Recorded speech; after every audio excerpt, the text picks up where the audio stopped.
Hello po! Nandito po kami sa Malabon Chapel. Tapos, 2 days na akong hindi nagbablog.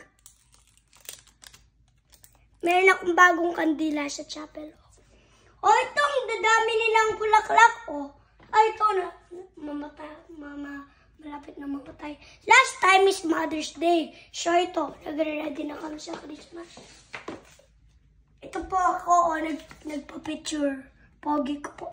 Ito. Ito yung bulaklak. So, ito. Ito yung bulaklak. So, plastic lang ito. Ito.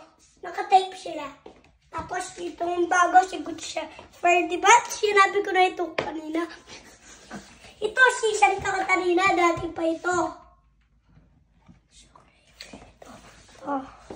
Ito si Baby Jesus. Tinanggal pa namin kasi na-fake. Kami akala namin Christmas na, tapos nilagay pa namin. Si Papa Jesus. Ito po yung office. Ayun po yung office. Ayun doon sa malapit naman si...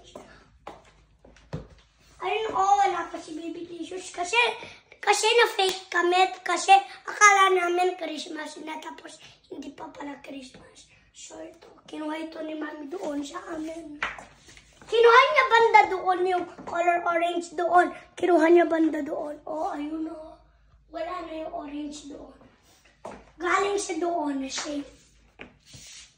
So, ito na yung magpapagita. Ito yung insenso. Ginaganon namin pag nag-misa binibless na. Wala pa ito. Usok.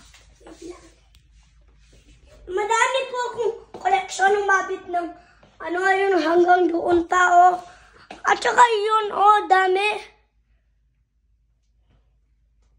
At saka koleksyon ko din ito yung kinukuha sa mga chapel.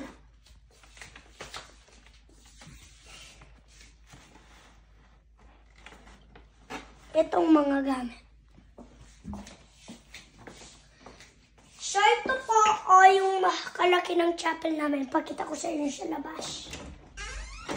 Ito yung tarpaulin, Immaculata. Tapos, ganito po on yung light. Tingnan niyo po doon. Ayun po. So, thank you po, guys. I-press nyo lang po yung bell button. Tapos, i-subscribe nyo po ako. Thank you.